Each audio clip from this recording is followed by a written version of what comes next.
안녕하세요. 잘 주무셨어요? 예.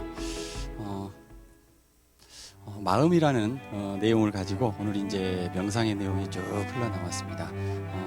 그간에 이제 명상하면 마음 얘기를 우리가 많이 하잖아요. 예. 그런데 여러 가지가 이제 반복이 되는 것도 같지만 다시 한번 들으면서 우리 어르신들께서 지금 갖고 계시는 어떤 마음 상태가 계실 거예요. 그래서 여기 계신 분이 25분 또는 30분 정도 계신다면 그분들의 마음이 다 다르기 때문에 그 수만큼 여러 가지 관점에서 이 명상의 내용을 잘 들으셨을 것 같아요. 그러면서 거기에 맞게끔 거기에 처방이 이렇게 됐을 걸로 생각이 됩니다. 그리고 이제 명상을 하시다가 졸리시면 주무셔도 괜찮습니다. 편안하게 그런 것들을 듣고 계시면 저절로 여기 스며든다고 생각하고요. 필요한 만큼 이렇게 머릿속에 그리고 가슴속에 스며든다고 생각합니다. 편안한 마음으로 이렇게 음악과 같이 이렇게 즐기시면 그 진동이 그리고 그 내용이 그렇게 가슴에 이렇게 쫙 스며들면서 그 자체가 치유라고 생각이 됩니다. 여기서 뭔가를 얻어야 된다라고 그렇게 집중 안 하셔도 됩니다. 편안한 마음, 그게 가장 좋은 것 같아요. 그 마음이라는 것이 사실은 무언가 그냥 우리가 평소에 생각할 때는 뭐 그냥 생각, 느낌 이런 생각을 할 수 있죠. 그런데 이게 자꾸 생각하다 보면 거대한 바다와 같기도 하고 그리고 또 이 마음이라는 것이 내 것인데 내가 주인인데 그리고 내가 생각한 대로 이게 전달이 되는 것 같은데 왜 이것 때문에 내가 계속 얽매이는 거지 하면서 이렇게 가게 되죠. 어제 잘 주무셨냐고 제가 여쭤봤는데요. 마음속에 저는 이제 어제 저녁에 잠 못 이룬 분도 몇 분 계실 수 있겠다 생각을 했어요. 왜냐하면 어제 또 무슨 일이 있어가지고 그 일이 또 생각이 나서 또 저녁에 잠이 안 오실 수도 있잖아요. 이제 그런 것들을 생각할 때 우리는 이제 그것이 해소되기도 하고 다음에 또 일어날 수도 있죠. 그런데 가장 잘 대처하는 것이 뭔가 이것이 바로 우리가 지금 얘기하는 이 마음의 공부라고 생각을 합니다. 그래서 마음 공부라는 얘기가 최근에 딱 얘기를 하면 마음에 와 닿으실 거예요.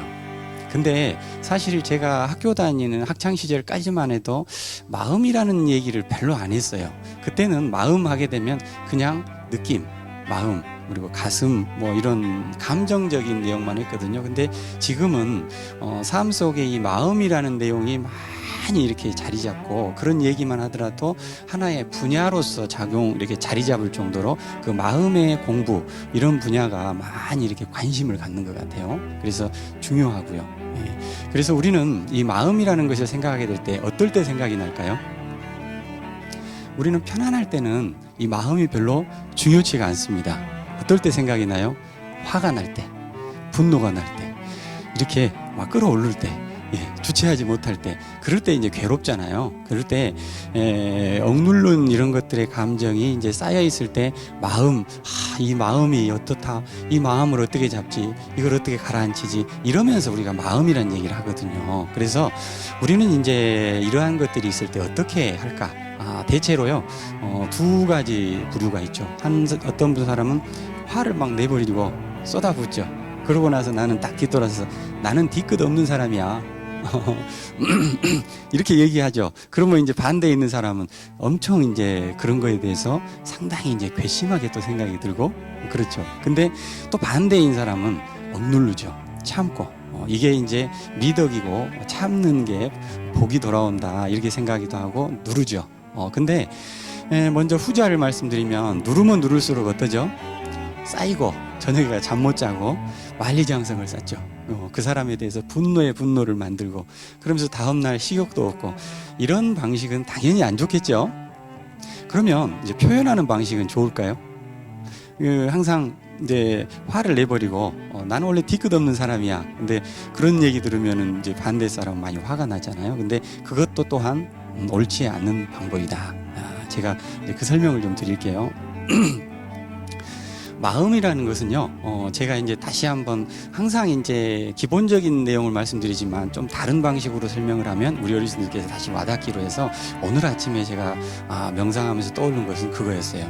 마음이라는 것은 우리 어르신들께서도 연세가 70, 80, 90대를 가지고 계시고요. 저는 50대 중반입니다. 그런데 저도 그렇고요. 우리 어르신들께서 그렇고 마음이라는 것은 이 마음이라는 그 아이를 키우고 있어요. 아이를. 연세가 많이 드셨다고 그래서 제가 키우는 이 아이와 우리 어르신들이 키우는 그 마음이라는 아이는 나이가 똑같아요. 항상 그 어린아이를 이 마음이라는 이 속에 키우고 있습니다. 그 아이의 특성은 뭘까요? 아이는 어때요?